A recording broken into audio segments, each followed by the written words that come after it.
প্রিয় ছাত্রছাত্রীরা, দেখতে দেখতে আমরা একটা ইউনিট কমপ্লিট করে ফেলেছি। ওই ইউনিটে আরও লেকচার আসবে, আরও 3-4টে লেকচার আসবে। প্রয়োজন মতো আমরা নিট জেইর জন্য কিছু লেকচার দেব, কিছু প্রবলেম সলভ করাবো। তো আজকে আমরা সেকেন্ড ইউনিট স্টার্ট করছি। সেকেন্ড ইউনিটটা কারেন্ট ইলেকট্রিসিটি, অনেক ইন্টারেস্টিং। আই হোপ তোমরা যদি লেকচারগুলো ঠিকঠাকভাবে শোনো তোমাদের একদম ক্লিয়ার হয়ে যাবে। তো আগের চ্যাপ্টারের কিছু কিছু কনসেপ্ট এখানে লাগবে, বেশিরভাগটাই নতুন নতুন জিনিস আমরা এখানে শিখব। তো চ্যাপ্টারের নাম হচ্ছে কারেন্ট ইলেকট্রিসিটি, আমরা ইউনিট বলছি এটাকে কারেন্ট ইলেকট্রিসিটি।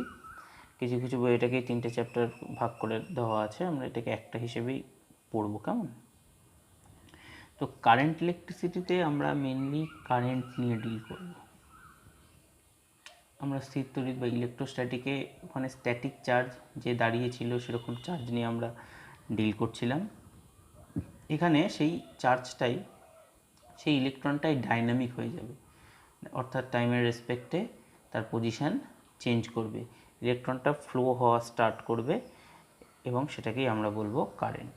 তো কারেন্ট ইলেকট্রিসিটি পড়ছি আমরা। ফার্স্ট কারেন্টের ডেফিনিশনটা ঠিকঠাকভাবে জেনে নিই। কারেন্টকে আমরা ডিফাইন করতে পারি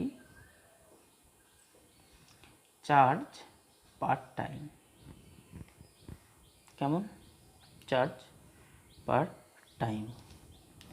তো বেসিক্যালি আমরা যদি খুব অল্প একটা টাইম নিই, ছোট্ট টাইমে যদি চার্জটা, ছোট্ট একটা চার্জ পাস করে, টাইমটা খুব অল্প হতে হবে, তো তাদের রেশিওকে আমরা বলি কারেন্ট। হ্যাঁ, মানে এটাকে আরেকটাভাবে ডিফাইন করা যায়, সেটা ভালো ডেফিনেশনটা, সেটা লিমিট দিয়ে। তোমরা আশা করি সবাই লিমিট পড়েছো।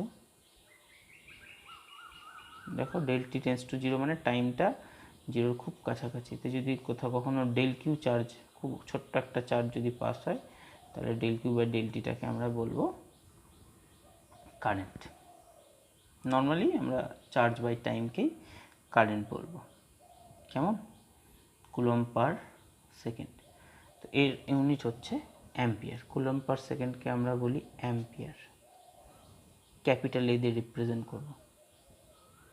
ওকে, আর কারেন্টকে সবসময় আমরা আই দিয়ে রিপ্রেজেন্ট করব, কারেন্টকে সি দিয়ে কিন্তু রিপ্রেজেন্ট করব না। হ্যাঁ, কারেন্টকে আমরা আই দিয়ে রিপ্রেজেন্ট করব।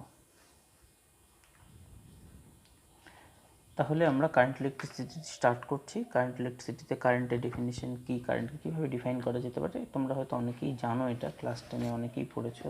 এই চ্যাপ্টারে অনেকটা পোর্শনই পাবে যেটা তোমরা ক্লাস 10-এ পড়েছো। চলো, তাহলে আমরা ফার্স্টে কারেন্টটাকে বোঝানোর জন্য দুটো জিনিস বলবো। অনেকের মধ্যে একটু কনফিউশন থাকে, সেই কারণে বলে নিচ্ছি আমি। আমরা কনভেনশনাল ওয়ে হচ্ছে কারেন্টের যেদিকে পজিটিভ চার্জ মুভ করে, হ্যাঁ, যেদিকে পজিটিভ চার্জ মুভ করে, এদিকে যদি পজিটিভ চার্জটা যদি এই দিকে মুভ করে, তাহলে আমরা বলবো this is the direction of current, এই দিকে কারেন্টটা মুভ করছে। আর যদি বলি ইলেকট্রন, নেগেটিভ চার্জ যেদিকে মুভ করবে তার উল্টো দিকে আমরা কারেন্টের ডাইরেকশন ধরবো। ওকে, চার্জ ধরো এদিকে মুভ করছে ইলেকট্রন, এই চার্জটা উল্টো দিকে কারেন্ট হবে, আর এদিকেই মুভ করছে, এদিকেই কারেন্ট হবে। ওকে, তাহলে কি মনে থাকবে আমাদের, যে পজিটিভ চার্জ যেদিকে মুভ করে সেদিকটাই আমরা কারেন্ট ধরি, ঠিক আছে? আর নেগেটিভ চার্জ যেদিকে মুভ করে তার উল্টো দিকে আমরা কারেন্ট হিসেবে কনসিডার করি। তো কারেন্ট স্কেলার কোয়ান্টিটি না ভেক্টর কোয়ান্টিটি? কারেন্ট হচ্ছে স্কেলার কোয়ান্টিটি, তার কারণ কারেন্ট কোনো ভেক্টরের যে অ্যাডিশনের নিয়ম আছে বা ভেক্টরের যে মাল্টিপ্লিকেশনের নিয়ম আছে, ডট প্রোডাক্ট, ক্রস প্রোডাক্ট, কিংবা ভেক্টরের অ্যাডিশনে আমরা ট্রায়াঙ্গেল রুল, প্যারালোগ্রাম রুল, এগুলো কোনোটাই অ্যাপ্লাই করতে পারি না। এই কারণে কারেন্ট হচ্ছে একটা স্কেলার কোয়ান্টিটি। কারেন্ট হচ্ছে স্কেলার কোয়ান্টিটি। ওকে, আশা করি বুঝতে তোমাদের খুব একটা সমস্যা হচ্ছে না। তো এরপরে আমরা আসছি ওহমের সূত্রে, আসছি ওহমস লতে আসছি। সমস্ত কিছু টেনে পড়া, সেই জন্য আমি একটু ফাস্ট পড়াচ্ছি, কেমন? আমি একটু ফাস্ট পড়ানোর চেষ্টা করছি। Ohm's law. ওহম আমাদের কি বলেছে? ওহম বলেছে আমরা যদি একটা কন্ডাক্টর নিই, তার দুটো টার্মিনাল আছে, যে কোনো কন্ডাক্টর, যে কোনো তারের দুটো টার্মিনাল আছে। আমাদের বাড়িতে আমরা প্লাগ পয়েন্ট দেখতে পাই এরকম। এটার পারপাস অন্য। তো এই দুটোর মধ্যে একটা কি থাকে? ভোল্টেজের ডিফারেন্স থাকে।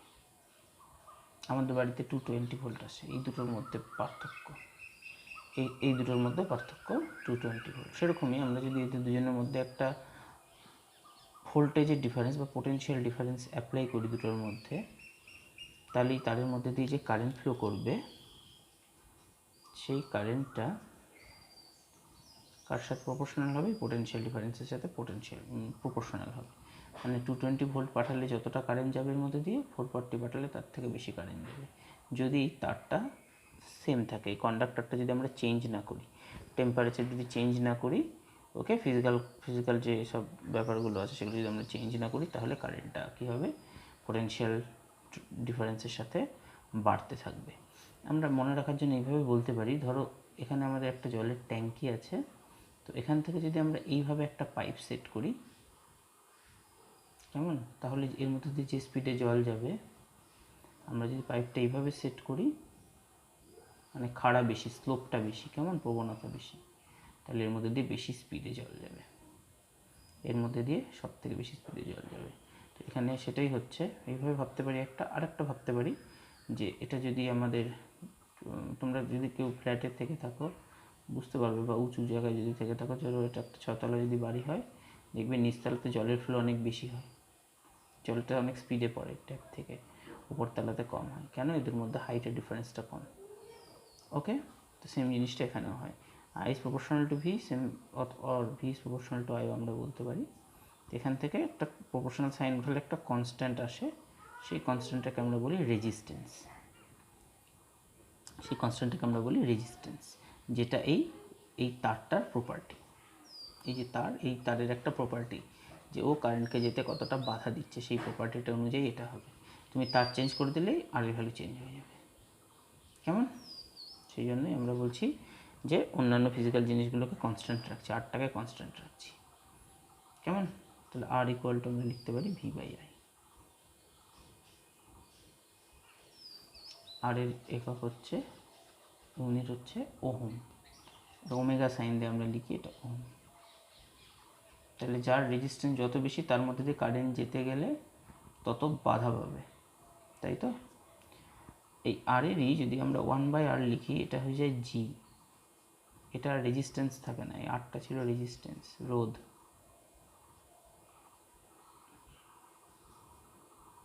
আর জিটা হয়ে যায় কন্ডাক্টেন্স। তো হচ্ছে পরিবাহিতা। যার জি এর মান যত বেশি, সে তত বেশি কারেন্ট ফ্লো করতে হেল্প করবে, ঠিক আছে? এই ইউনিটটা ওহমের উল্টো, হ্যাঁ, মো।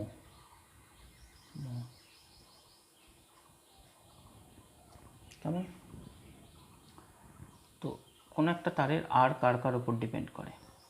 তো আমরা যদি এরকম একটা তার নিই, সেই তারটা একটা যদি কন্ডাক্টর বা পরিবাহী নিই, সেই তারটার যে আর এর ভ্যালু, সেটা কার উপর ডিপেন্ড করে? সেটা ডিপেন্ড করে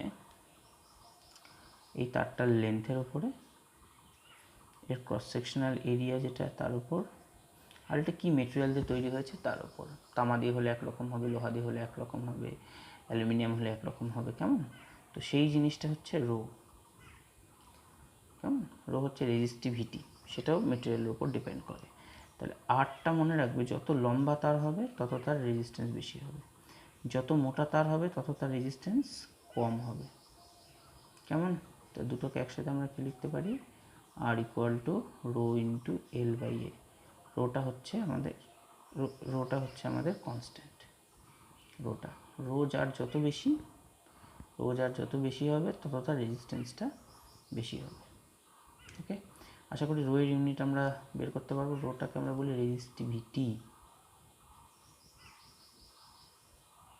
যার রো যত বেশি হবে, তার রেজিস্ট্যান্স তত বেশি হবে। সেম লেন্থের 1 মিটারের যদি আমরা একটা তামার তার নিই আর অ্যালুমিনিয়ামের তার নিই, তো অ্যালুমিনিয়ামের তারের রেজিস্ট্যান্স বেশি, তা কেন? তার রেজিস্টিভিটিটা বেশি, তার রোধাঙ্কটা বেশি।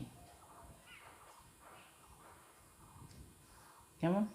এই রো এর উল্টোকে আমরা বলি আবার সিগমা বলি। এটা হচ্ছে কন্ডাক্টিভিটি। এটা যার বেশি হবে তার আবার রেজিস্ট্যান্সটা কম হবে, পরিবাহিতা। কেমন? এগুলো সমস্ত তোমরা টেনে পড়ে এসে, ওই জন্য আমি খুব তাড়াতাড়ি বলছি। কেমন? প্রয়োজনে ট্রেনের বই খুলে আরেকবার করে পড়ে নেবে। তো এই রো এর ইউনিট বের করতে পারবো আমরা, এর ইউনিট। কেমন? হোম দিয়ে আসবে কিছু একটা, তাই তো? করবে, নিজে নিজে করবে সমস্ত বাড়িতে। এরপরে আসছি আমরা ইএমএফ, তড়িৎচালক বল, ইলেকট্রোমোটিভ ফোর্স। কেমন? ইএমএফ। ইএমএফটা কি? ইএমএফ হচ্ছে একটা ব্যাটারি যদি আমরা নিই, আমরা যদি মনে করি একটা ব্যাটারি আছে, এই ব্যাটারি একটা ফোর্স জেনারেট করে। ফোর্স বললে ওইভাবে ভুল হবে, নামে ফোর্স আছে এই জন্য বলছি আমি। সেটা হচ্ছে, আমরা জানি যে একটা কন্ডাক্টরের মধ্যে প্রচুর ফ্রি ইলেকট্রনস থাকে, প্রচুর মুক্ত ইলেকট্রন থাকে, যারা ইজিলি মুভ করতে পারে, কিন্তু তার জন্য তাদের একটা শক্তি বা এনার্জি দরকার, মানে বাইরে থেকে কাউকে কাজ করতে হবে, যে কাজটা করলে ও আলটিমেটলি ইলেকট্রনগুলো মুভ করবে। সেই কাজটা করে এই ব্যাটারিটা। ব্যাটারির ভেতরে যে ফোর্সটা জেনারেট হয়, যে কী করে, পজিটিভ চার্জগুলোকে এদিকে মুভ করায়, নেগেটিভ চার্জগুলোকে এদিকে মুভ করায়। ঠিক আছে? আর চার্জ মুভ করলে সেটা কারেন্ট, ইলেকট্রিসিটি হয়ে যাবে। ঠিক আছে? যতক্ষণ কারেন্টটা মুভ করবে ততক্ষণ ওটা কারেন্ট ইলেকট্রিসিটি হবে, দাঁড়িয়ে গেলে স্ট্যাটিক হবে, ইলেকট্রোস্ট্যাটিক হয়ে যাবে। কেমন? তাহলে এর কাজ কী হচ্ছে? এ কিন্তু কোথাও থেকে ইলেকট্রন তৈরি করছে না, এখানে যে ফ্রি ইলেকট্রনগুলো ছিল সেই ফ্রি ইলেকট্রনগুলোকেও মুভ করাচ্ছে, মুভ করে কিছু কাজ করছে। একে ধরো আমরা যদি এরকম করে ঘুরে এক পাক করে আস্তে যে কাজ করা হয়, সেটাই আলটিমেটলি ইলেকট্রোমোটিভ ফোর্স হিসাবে আমরা ইএমএফ, মানে ইউনিট চার্জকে যদি আমরা এরকমভাবে একবার ঘোরাই, যে কাজ হয় সেটাই আমাদের ইএমএফ হিসেবে আমরা মনে রাখি সেটাকে। ঠিক আছে? তো আমরা এরপরে আস্তে আস্তে আমরা যখন ব্যাটারি নিয়ে পড়বো, তখন ইএমএফ আর পোটেনশিয়াল ডিফারেন্সের মধ্যে কী ডিফারেন্স আছে সেগুলো জানবো। কেমন? তাহলে কী করে ব্যাটারি, কী করে এখন কি জেনে রাখবো আমরা? ব্যাটারি হচ্ছে ইলেকট্রনকে ফ্লো করায়, এর ইলেকট্রনকে ফ্লো করায়। ওকে? তো আমরা যেটা বেসিক্যালি বাইরে ধরি, এখানে যদি আমরা একটা ভোল্টেজ মাপার মেশিন আনি, ভোল্ট মিটার যাকে বলে, এখানে যদি আমরা একটা ভোল্ট মিটার লাগাই, তাহলে এখানে কত ভোল্টেজ হচ্ছে সেইটা পেয়ে যাবো। ভোল্টেজ মানে V = I × R, এর রেজিস্ট্যান্স ইন্টু এর মধ্যে দিয়ে যে কারেন্টটা, সেটা করলে এখানে আমরা পেয়ে যাব। কিন্তু সেটা এই ব্যাটারির যে ভোল্টেজটা তার সাথে ইকুয়াল হবে না, এটা অনেক কিছুর উপর ডিপেন্ড করে। কি হয় সেগুলো আমরা ডিটেলে পরে আলোচনা করব। কেমন?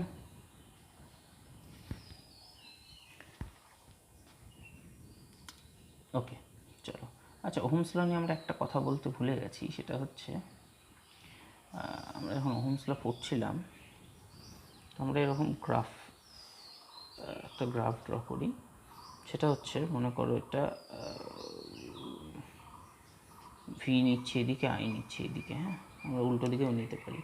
নিয়ে আমরা এই তারগুলোকে চেঞ্জ করছি। আচ্ছা, কী হবে এরকম? V = IR, এটা Y = mx এর ইকুয়েশন, মানে অরিজিন দিয়ে পাস করবে, তাই তো? তো একটা তার নিলাম আমরা, যার রেজিস্ট্যান্স R1, আমরা এরকম গ্রাফ পেলাম। আরেকটা তার নিলাম, গ্রাফটা এরকম পেলাম। আরেকটা তার নিলাম, গ্রাফটা এরকম পেলাম। এটা R1, এটা R2, এটা R3। তো কার রেজিস্ট্যান্স বেশি হবে? Any idea? সবাই পজ করে ট্রাই করবে, হ্যাঁ? আমি এখন অ্যান্সার বলবো, পজ করে ট্রাই করে লিখবে, অর্ডারে লিখবে, তারপরে আমি বলছি। চলো, 1 2 3 পজ করে করেছো? চলো, এবার আমি বোঝাবো। তো আমরা যদি পার্টিকুলার একটা কারেন্ট নিই, দেখো এর কেসে ভোল্টেজটা ম্যাক্সিমাম, এই কারেন্টে এটা মিডিয়াম, এটা হচ্ছে মিনিমাম, তাই তো? তাহলে দেখো আমরা যদি ফর কনস্ট্যান্ট কারেন্ট I ভাবি, V = R, মানে যার ভোল্টেজ বেশি তার রেজিস্ট্যান্স বেশি হবে। তাহলে এখানে R3 ম্যাক্সিমাম হবে, তারপর হবে R1, তারপর হবে R2।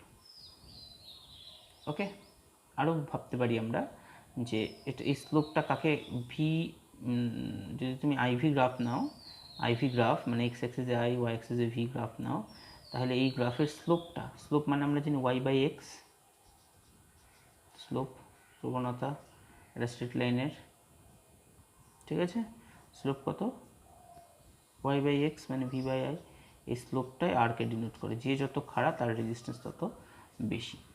কিন্তু এই গ্রাফটা যদি উল্টে আইভি গ্রাফ হয়ে যায় সেক্ষেত্রে ঘটনাটা পুরোটা উল্টে যাবে। তো মাথায় রাখবে কোথায় কোন দিকে আই আছে আর কোন দিকে ভি আছে। কেমন, যদি ভি আই গ্রাফ যদি এক্স অ্যাক্সিসে আই থাকে, ওয়াই অ্যাক্সিসে ভি থাকে, তাহলে আমাদের এটা ট্রু হচ্ছে, আর উল্টে গেলে কিন্তু উল্টো ঘটনাটা ঘটবে, তখন যে খাড়া থাকবে তার রেজিস্ট্যান্স কম হবে।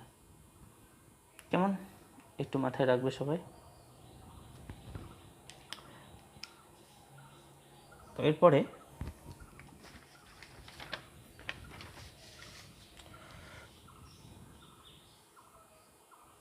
আমরা একটু এগুলো নতুন টার্ম, এগুলো এবার যেগুলো আসছে এগুলো নতুন টার্ম, বারবার করে পড়বে, বারবার করে পড়ে তোমাদের ব্যাপারগুলোকে ঠিক করতে হবে। হ্যাঁ,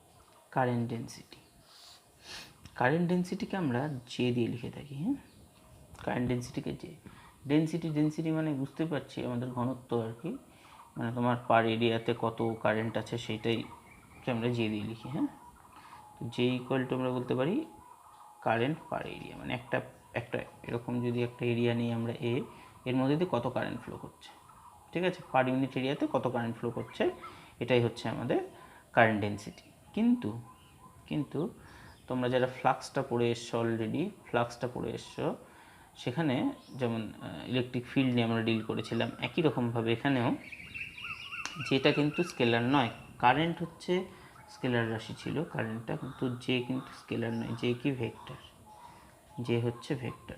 তো ভেক্টর হতে গেলে আমরা একটা এরিয়া নেব, এরকম একটা এরিয়া নেব, এবং এই এরিয়ার একটা এরিয়া ভেক্টর নেব। মনে আছে কিনা এরিয়া ভেক্টর এরিয়ার সাথে পারপেন্ডিকুলারই হয়। ওকে, তো এই এরিয়ার সাথে পারপেন্ডিকুলার একটা এরিয়া ভেক্টর নিলাম। তো যদি কারেন্টটা একই দিকে যায়, এরকম যদি যায় কারেন্টটা, মানে এরিয়া ভেক্টর আর কারেন্ট যদি একই সাথে থাকে তাহলে বলবো কারেন্ট ডেন্সিটিটা ম্যাক্সিমাম। ওকে, কারেন্ট ডেন্সিটিটা ম্যাক্সিমাম। আর যদি এরকম হয়, মনে করো এটা তোমার এরিয়া ভেক্টর আর কারেন্টটা যাচ্ছে এরকম, তখন মনে রাখবো আমরা এই এরিয়া ভেক্টরের দিকে কারেন্টের কত কম্পোনেন্ট, এরিয়া ভেক্টরের দিকে, তার মানে এর সাথে যদি থিটা অ্যাঙ্গেল করে থাকে, সরি এর সাইডে আঁকছি আমি, এটা হচ্ছে আমাদের এরিয়া ভেক্টর, এরিয়ার সাথে পারপেন্ডিকুলারে, আর এটা হচ্ছে ডাইরেকশন অফ কারেন্ট। তাহলে এদের মধ্যে যদি থিটা অ্যাঙ্গেল থাকে তাহলে বলবো এরিয়া ভেক্টরের দিকে যা যেটা কম্পোনেন্ট সেটাই হচ্ছে কারেন্ট ডেন্সিটি হবে। এরিয়া ভেক্টরের দিকে এই কারেন্টের যে কম্পোনেন্ট, এরিয়া ভেক্টরের দিকে কত কারেন্ট আছে, এদিকে আই কস থিটা কারেন্ট আছে, পুরো কারেন্টটা হবে না, যে কারেন্টটা এরিয়াটাকে পারপেন্ডিকুলারলি হিট করছে, এই এরিয়াটাকে যে কারেন্টটা পারপেন্ডিকুলারলি হিট করছে, এই কারেন্টটা করছে না, এর এই কম্পোনেন্টটা করছে, সেইটাকে আমরা নেব। কেমন, তাহলে আলটিমেটলি কী হয়ে যাবে, আলটিমেটলি জে ইকুয়াল টু হয়ে যাবে I by A cos theta লিখতে পারি, কেমন, বা আই ইকুয়াল টু লিখতে পারি J into A cos J A cos theta লিখতে পারি। ওকে, তাহলে I equal to J J dot A লিখতে পারি আমরা। কারেন্ট ইজ স্কেলার কোয়ান্টিটি, কিন্তু কারেন্ট ডেন্সিটিটা কি ভেক্টর কোয়ান্টিটি, এরিয়া ভেক্টর হচ্ছে ভেক্টর কোয়ান্টিটি। ওকে, দেখে নাও ভালো করে। তাহলে এরিয়াটা কোন দিকে নেব আমরা, কারেন্টের দিকে নেব, কেমন, তো মাথায় রাখবো। এখান থেকে আমাদের নতুন টার্ম একটা কারেন্ট ডেন্সিটি আমরা শিখলাম। ইউনিট কী হবে, অ্যাম্পিয়ার পার স্কোয়ার মিটার হবে, তাই তো, কারেন্ট ডেন্সিটি ইউনিট কী হবে, কারেন্ট ডেন্সিটি ইউনিট হবে ampere per square metre, ampere per square metre. ওকে,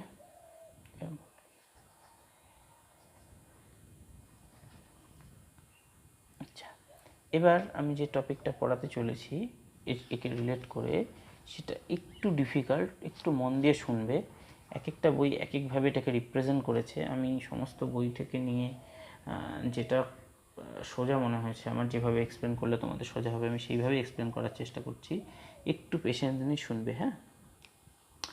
তো এই যে এখানে পরের টপিকে আমরা ড্রিফট ভেলোসিটি সম্পর্কে কনসেপ্ট দেব।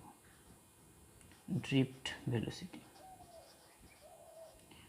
ড্রিফটের কনসেপ্টটা কি? ড্রিফট কথাটা এরকমভাবে ভাবতে পারি, মনে করো আমরা সোজা রাস্তা দিয়ে সাইকেল চালাচ্ছি, চালাতে চালাতে এরকম একটা ব্রিজে উঠছি। তো এখানে আমাদের সাইকেল যে স্পিডে চালাচ্ছিলাম, এখানে এসে আমাদের একটু ড্রিফট দিতে হয়, তো দিতে হয় একটু, মানে একটু আমাদের ভেলোসিটিটাকে বাড়াতে হয়, আমাদের যে ফোর্সটা দিচ্ছিলাম সেই ফোর্সটাকে বাড়াতে হয়, তাই তো। বা আমরা ব্রিজ থেকে নামার সময় এখানে আসছি এখান থেকে হঠাৎ করে আমাদের স্পিডটা বেড়ে যায়, ড্রিফট হয়। এই কনসেপ্টটা এখানে যে ইলেকট্রনগুলো কীভাবে ড্রিফট হবে, কীভাবে ভেলোসিটি গ্যাদার করবে, সেটা নিয়ে আমরা এখানে ডিল করব। কেমন? প্রত্যেকটা যে কটা কথা বলছি পজ করে করে প্রত্যেকটা কথা নোট ডাউন করবে, সুবিধা হবে এরপর থেকে। তো আমরা যদি একটা এখানে আমরা একদম মাইক্রোস্কোপিক লেভেলে আমরা দেখছি যে কিভাবে কারেন্টটা হচ্ছে, কিভাবে ইলেকট্রনগুলো ফ্লো করছে, সেইটা নিয়ে কত ভেলোসিটি, তার কত অ্যাক্সেলারেশন, এগুলো নিয়ে ডিল করব, ঠিক আছে। মাইক্রোস্কোপিক লেভেলে আমরা এর মেকানিক্সটা বুঝবো। তো ধরে নিই আমরা যদি একটা মেটাল যদি আমরা নিই, একটা মেটাল কন্ডাক্টর, এর মধ্যে যদি আমরা একটা কিউব কাটি, যে কিউবটা মনে করো 1 মিটার কিউব যার ভলিউম, এরকম যদি আমরা একটা কিউব কাটি, তো এর মধ্যে 1 মিটার কিউবের যদি একটা কিউব কাটি, এর মধ্যে 10⁻28 খানা ফ্রি ইলেকট্রন থাকে। বুঝতে পারছো কত? আর তোমার যত ফ্রি ইলেকট্রন দরকার তত ফ্রি ইলেকট্রন থাকে, ঠিক আছে। তো ইলেকট্রনগুলো এমনি কি মুভ করার কথা না, বাইরে থেকে যতক্ষণ না ফোর্স দিচ্ছি। নিউটন ফার্স্ট ল আমাদের তাই বলেছে, তাই শিখিয়েছে, বাইরে থেকে কোনো ফোর্স দেয়নি, তো ইলেকট্রনগুলো এখানে স্থির থাকার কথা। কিন্তু বেসিক্যালি এরা কিন্তু রেস্টে থাকে না, উপরন্তু এরা মোটামুটি 10⁵ মিটার পার সেকেন্ডের ভেলোসিটি নিয়ে এরা মুভ করে, ঠিক আছে। তো বলো তাহলে স্যার এমনি এমনি কারেন্ট ফ্লো হওয়ার কথা। মজার ব্যাপারটা এখানেই যে এমনি এমনি কিন্তু কারেন্ট ফ্লো হয় না। তো এই ভেলোসিটিটা পাওয়ার কারণটা আমি আগে বলছি, হ্যাঁ। তুমি রুমের মধ্যে একটা কন্ডাক্টরকে রেখেছো, তার মানে রুমের একটা টেম্পারেচার আছে। এখন যদি আমি বলি টেম্পারেচার 30°C মনে করো, ঠিক আছে। এরা রাত 2টোর সময়, তো একটু কম ধরো, মনে করো যে এখন 26°C। তাহলে এই যে টেম্পারেচারটা, এর জন্য ইলেকট্রনগুলো এনার্জি পাবে না? পাবে না। তুমি রুম টেম্পারেচার রেখেছো, আমার টেম্পারেচার তো আছে, তার মানে ইলেকট্রনগুলো এনার্জি পাবে, সেই এনার্জি নিয়ে ইলেকট্রনগুলো ছোটাছুটি শুরু করে দেবে, কেমন? তাহলে এমনি এমনি কেন কারেন্ট ফ্লো করছে না, কেন আমাকে আবার বাইরে থেকে একটা ব্যাটারি লাগাতে হচ্ছে? তো বলছি এবার, মনে করছি আমরা এখানে এনখানা ইলেকট্রন আছে, একটা ভেলোসিটি u1, একটা u2 করে আমাদের এনখানা ইলেকট্রন আছে। তো বেসিক্যালি যেটা হয়, এদের মুভমেন্টটা র্যান্ডম, মানে কেউ এদিকে চলছে, কেউ এদিকে চলছে, কেউ এদিকে চলছে, কেউ এদিকে চলছে। এই র্যান্ডম হওয়ার জন্য এদের ভেলোসিটি যদি আমরা ভেক্টর সামেশন করে যদি অ্যাভারেজ করি, তো ভেক্টর সামেশন করাতে আলটিমেটলি র্যান্ডম হওয়ার জন্য এদের ভেলোসিটিটা 0 হয়ে যায়। র্যান্ডম হওয়ার জন্য, মানে এক এক দিকে এক একটা ডাইরেকশন, মানে ধরো একে ক্যান্সেল করে দিচ্ছে, এর উল্টো দিকে আরেকজন আছে ক্যান্সেল করে দিচ্ছে, র্যান্ডম হওয়ার জন্য আমরা কোনো ভেলোসিটি পাচ্ছি না। কিন্তু যখনই আমরা বাইরে থেকে, তাহলে কেন আলটিমেটলি কোনো কারেন্ট পাচ্ছি না, আমরা বোঝা গেল অ্যাভারেজ ভেলোসিটি 0 হচ্ছে সেই কারণে। তো এবার যদি আমরা বাইরে থেকে একটা ইলেকট্রিক ফিল্ড অ্যাপ্লাই করি, এখানে একটা ইলেকট্রিক ফিল্ড অ্যাপ্লাই করি, তো ইলেকট্রিক ফিল্ড অ্যাপ্লাই করলে ইলেকট্রনগুলো তার উল্টো দিকে মুভ করে আমরা জানি, এবং তোমার পজিটিভ চার্জগুলো ইলেকট্রিক ফিল্ডের দিকে মুভ করে, তাই তো। তাহলে ইলেকট্রিক ফিল্ড যদি আমরা এখন সিস্টেমে দিই, তাহলে তার এগেনস্টে ও একটা ফোর্স ফিল করবে, ইলেকট্রনগুলো কোন দিকে ফোর্স ফিল করবে? উল্টো দিকে একটা ফোর্স ফিল করবে, তাই তো। এর জন্য উল্টো দিকে একটা ফোর্স ফিল করবে, ইলেকট্রন এই ইলেকট্রিক ফিল্ডের উল্টো দিকে ইলেকট্রনগুলো মুভ করার চেষ্টা করবে কত ফোর্স নিয়ে? আমরা যদি একটা ইলেকট্রনের চার্জ ই স্মল ই দিয়ে রিপ্রেজেন্ট করি, তো ও ই এই ফোর্সে ফিল্ডের উল্টো দিকে মুভ করবে, উল্টো দিকের জন্য মাইনাস সাইনটা দেওয়া আছে। কেমন? এটা কি? এটা হচ্ছে ফোর্স ফিল করবে একটা ইলেকট্রন এই ফোর্সটা ফিল করবে। তাহলে এই ইলেকট্রন কত, এর অ্যাক্সেলারেশন কত হবে? অ্যাক্সেলারেশন মানে জানি আমরা ফোর্স বাই মাস।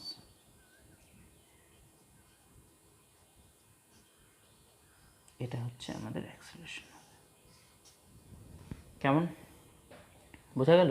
তো অ্যাক্সেলারেশনটা সমস্ত ইলেকট্রনের জন্য কনস্ট্যান্ট, হ্যাঁ, মানে এর জন্য ইলেকট্রনটা কনস্ট্যান্ট। তাহলে প্রথমে কী ছিল? প্রথমে এই কেসটা ছিল, প্রথমে প্রত্যেকের ভেলোসিটি থাকা সত্ত্বেও, একটা অনেক ভেলোসিটি থাকা সত্ত্বেও ওদের মুভমেন্টটা র্যান্ডম হওয়ার জন্য, র্যান্ডম মানে এক এক দিকে হওয়ার জন্য আলটিমেটলি রেজাল্টেন্ট বা তুমি অ্যাভারেজ যদি বলি আমরা, অ্যাভারেজ ভেলোসিটিটা 0 হয়ে যাচ্ছিলো।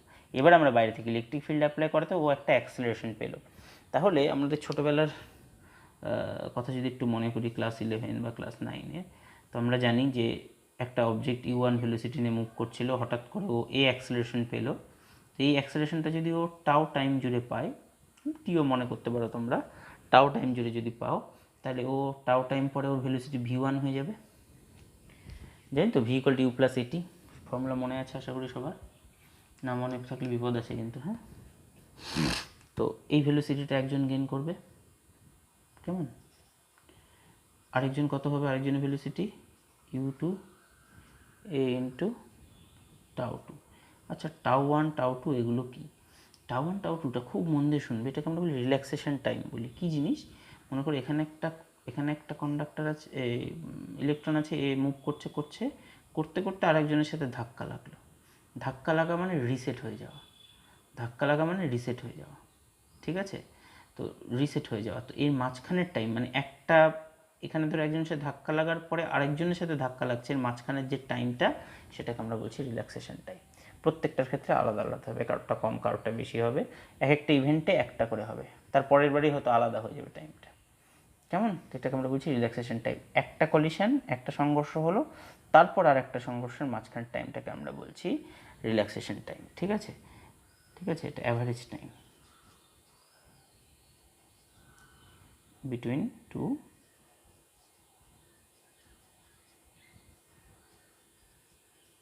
successive,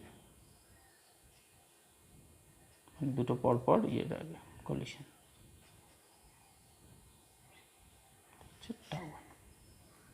তাহলে এই ক্ষেত্রে v2 হবে, সেমভাবে v3 হবে, অ্যান্ড সো অন। ওকে, তো আমরা যদি এদের এই ভেলোসিটিটার অ্যাভারেজ বের করি, তাহলে আমরা ডিপ ভেলোসিটি পেয়ে যাব। তাহলে এর অ্যাভারেজ করলে ডিপ ভেলোসিটি পাবো। তাহলে অ্যাভারেজ করতে গেলে কী করতে হবে আমাদের? v1 plus v2 plus v3 plus vn by total n খানা আছে মনে করছি। এবার এখানে দেখো u1 প্লাস 8 τ1, তারপরে চলতে থাকবে। তাহলে এখান থেকে আমি u1গুলোকে আলাদা করে নিচ্ছি, এখান থেকে u1, এখান থেকে u2 ওগুলোকে আলাদা করে নিচ্ছি, আর এখান থেকে τ1 τ2 এগুলোকে আলাদা করে নিচ্ছি। আমি সেপারেটলি এটাকে ভাগ করতে পারি, কেমন? তো অলরেডি দেখো এটাকে আমরা 0 এস্টাবলিশ করেছিলাম, একটু আগে র্যান্ডমনেসের জন্য। তাহলে এই টার্মটা কী হয়ে যাবে? 0 হয়ে যাবে। তাহলে কে পড়ে থাকবে আলটিমেটলি পড়ে থাকবে ভিডি, যেটা drift velocity. VD equal to হবে এ, তাহলে এটা টাও অ্যাভারেজ করে আমরা এটাকে টাও লিখতে পারি, এটা অ্যাভারেজ, তো রিল্যাক্সেশন টাইমের অ্যাভারেজ, এটাকে আমরা টাও লিখতে পারি। কেমন?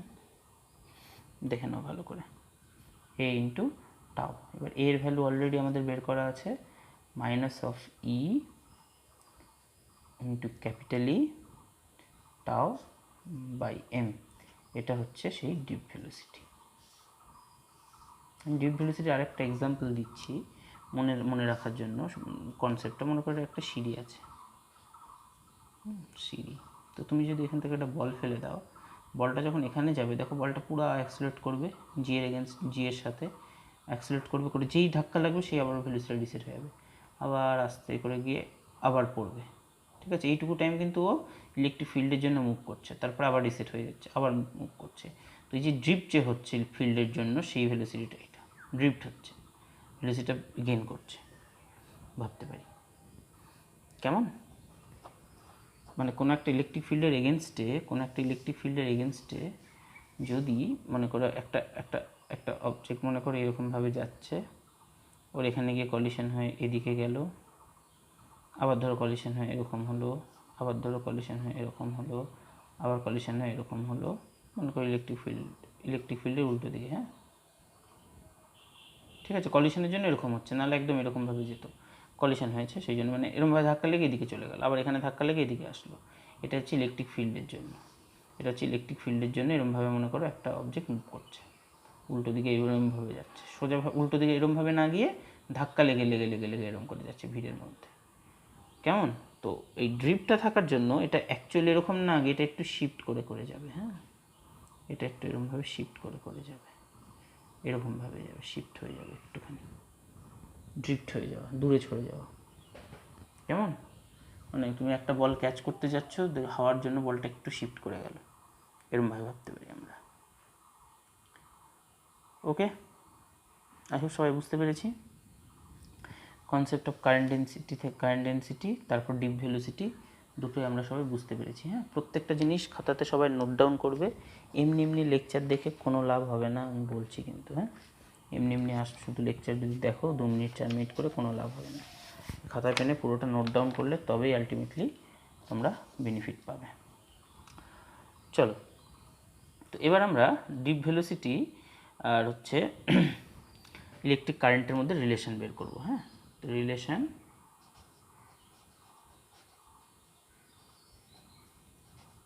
between deep velocity and current। তো এর জন্য আমরা একটা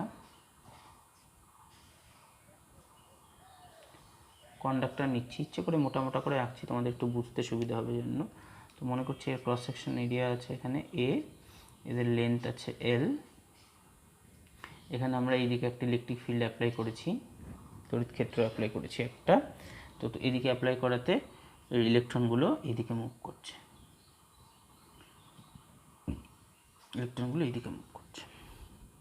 ঠিক আছে।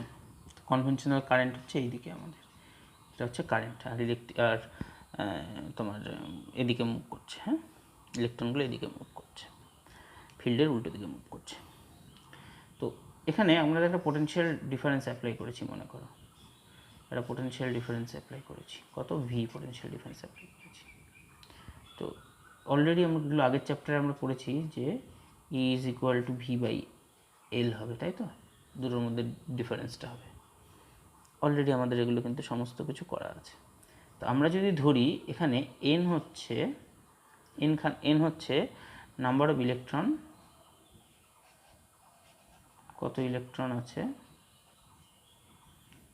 Per unit volume. হ্যাঁ, পার ইউনিট ভলিউম মানে 1 মিটার কিউবে কত ইলেকট্রন আছে, বা 1 সেন্টিমিটার কিউবে কত ইলেকট্রন আছে, তো আমরা মিটার কিউবে ধরছি সব, কেমন? পার ইউনিট ভলিউমে কত ইলেকট্রন আছে সেটা হচ্ছে এন। আর ই হচ্ছে চার্জ, এক একটা চার্জ যদি ই ধরি আমরা, ঠিক আছে, তাহলে এখানে টোটাল কতগুলো ইলেকট্রন আছে, টোটাল ইলেকট্রন আছে যদি বলি, টোটাল ইলেকট্রন থাকবে হচ্ছে আমার টোটাল ভলিউম কত, এ ইন্টু এল টোটাল ভলিউম,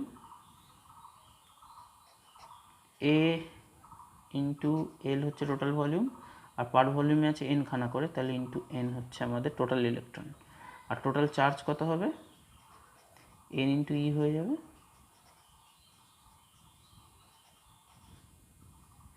কেমন? এটা হচ্ছে আমাদের টোটাল চার্জ। ওকে, চলো তাহলে আমরা কারেন্ট আই মানে কি জানি, আই মানে জানি Q by T, Q equal to লিখে দিই এ এল এন ই। আচ্ছা, টাইমটা কি, টাইমটা কোথার থেকে পাবো আমরা, দেখো টাইম মানে আমরা এল লেন্থ মুভ করবে, একটা ইলেকট্রন এখান থেকে এখানে মুভ করবে, তাই তো, ইলেকট্রন এখান থেকে এখানে মুভ করবে, করতে কত টাইম লাগবে সেটা বের করতে হবে। তাহলে আমরা জানি ডিপ ভেলোসিটি জানি, ডিপ ভেলোসিটি জানি না, জানি না, তো ডিপ ভেলোসিটি জানি। তাহলে ভেলোসিটি মানে আমরা জানি এল বাই লেন্থ বাই কি, ভেলোসিটি ইকুয়াল টু কি লিখতে পারি, লেন্থ বাই টাইম। তাহলে টাইম ইকুয়াল টু হবে L by V, time equal to L by V হবে। তাহলে টাইম ইকুয়াল টু আমরা লিখছি L by drift velocity VT, L কেটে গেল। তাহলে আই ইকুয়াল টু হলো E N A V D, এটাই হচ্ছে রিলেশন। একটু কঠিন না, দেখো একবার নিজে নিজে প্র্যাকটিস করবে হয়ে যাবে, একদম বাচ্চাদের জিনিস আছে। ওকে, আমরা কী করলাম, টোটাল ইলেকট্রন ক্যালকুলেট করলাম, টোটাল কতগুলো ইলেকট্রন আছে, কত চার্জ আছে, সেই চার্জটা মুভ করবে এখান থেকে এখানে। কারেন্ট মানে হচ্ছে টোটাল চার্জ বাই টাইম, টাইমটা আমরা বের করছি ডিপ ভেলোসিটিতে, আমরা জানি ইলেকট্রনের ভেলোসিটি কত, সেইখান থেকে পেয়ে যাব। ওকে, চলো লাস্ট, আজকের লাস্ট টপিক। আজকে বেশিরভাগটাই আমাদের ডেরিভেশনের উপর দিয়েই গেল, পরের দিন প্রবলেমে ঢুকবো আমরা। এবার আমরা ডেরিভেটিভ করব কি, এবার আমরা ডিডাকশন করব হচ্ছে Ohm's law. Sir Ohm's law তো করেছি, তোমরা বলবে ওহমস ল এর ভেক্টর ফর্ম করব আমরা।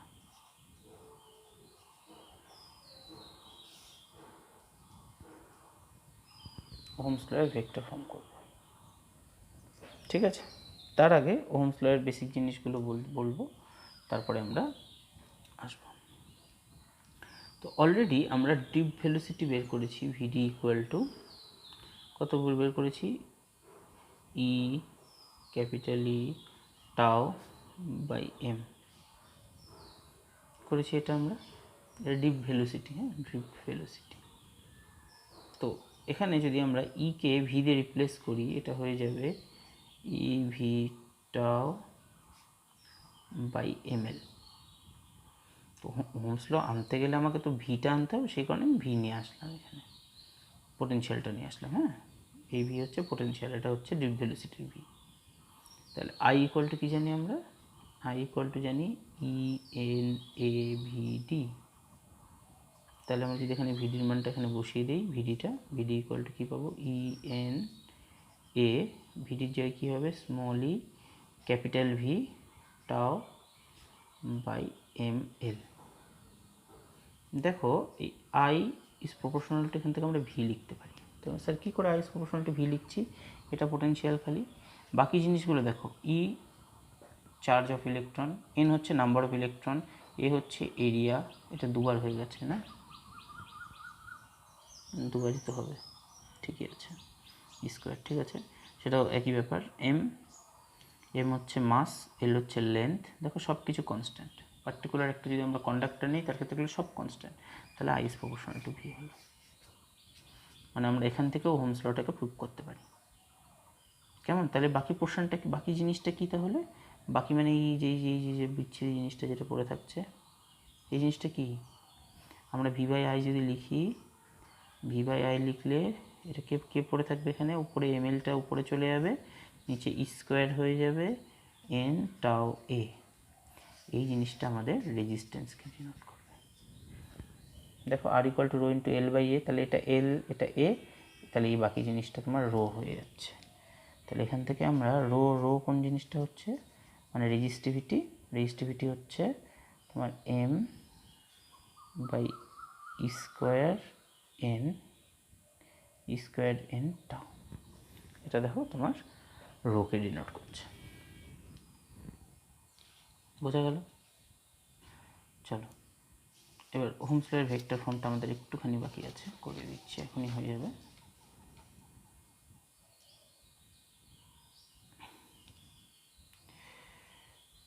দেখো আমাদের অলরেডি আমাদের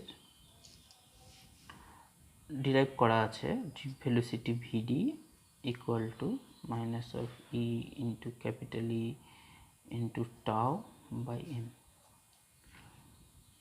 এটা ডিরাইভ করা আছে, কেমন। আচ্ছা একটু আমরা কারেন্ট ডেন্সিটিতে যদি যেতে পারি, কারেন্ট ডেন্সিটি যে দিয়ে আমরা ডেরিভেশন করেছিলাম, আগেরটাতে কোথায় গেল,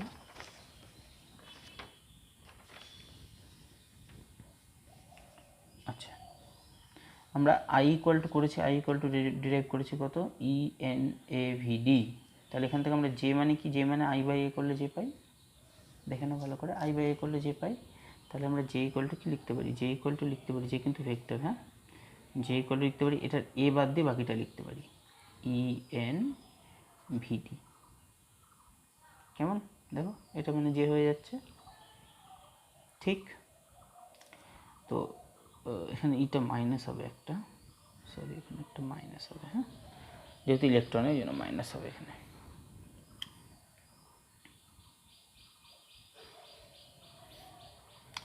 আচ্ছা এখানে ভিডি ইকুয়াল টু কত,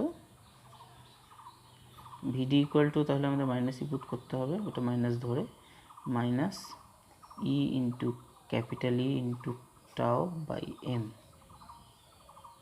ওকে, তাহলে জে ইকুয়াল টু কী দাঁড়াচ্ছে, মাইনাস মাইনাসে প্লাস হয়ে যাচ্ছে, N square tau by M E. Okay, তাহলে দাঁড়াচ্ছে ultimately J equal to rho ই।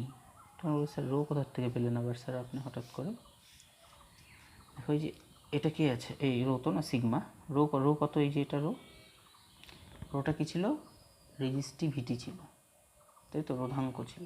তার উল্টো কী হবে, পরিবাহিতা, কন্ডাক্টিভিটি, যে সেটাই রো, সেটাই রো, দেখে নাও ভালো করে, দেখে নাও ভালো করে, এই যে এটা, এটা উল্টো এটা, তাহলে এটাই হয়ে যাবে তোমার সিগমা হয়ে যাবে, J equal to sigma into E হয়ে যাবে। ওকে, তাহলে এটা হচ্ছে ভেক্টর ফর্ম বলি আমরা, এটাকে ভেক্টর ফর্ম বলি। ভেক্টর ফর্ম মানে এখানে কারেন্টকে কারেন্ট ডেন্সিটি করলাম, মানে কারেন্টটা ভেক্টর হয়ে গেল, আর ইলেকট্রিক ফিল্ডটাকে, এই ভোল্টেজটাকে, পোটেনশিয়ালটাকে ইলেকট্রিক ফিল্ড করলাম, তাহলে দুটো ভেক্টর হয়ে গেল। ঠিক আছে, এটা কি, এটা হচ্ছে আমাদের সিগমা, সিগমা হচ্ছে কি, এটা রেজিস্টিভিটি, এটা হচ্ছে কন্ডাক্টিভিটি। কেমন, এই ফর্ম্যাটেও আমরা লিখতে পারি, এটা হচ্ছে ওহমস ল ভেক্টর ফর্মে। ঠিক আছে, ডেরিভেশনগুলো করবে একটু ঠান্ডা মাথায়, সব কটা প্র্যাকটিস করবে, অসুবিধা হবে না আশা করি। কেমন, অসুবিধা কমেন্টে লিখবে, বারবার দেখবে ভিডিওটা। থ্যাংক ইউ সবাইকে।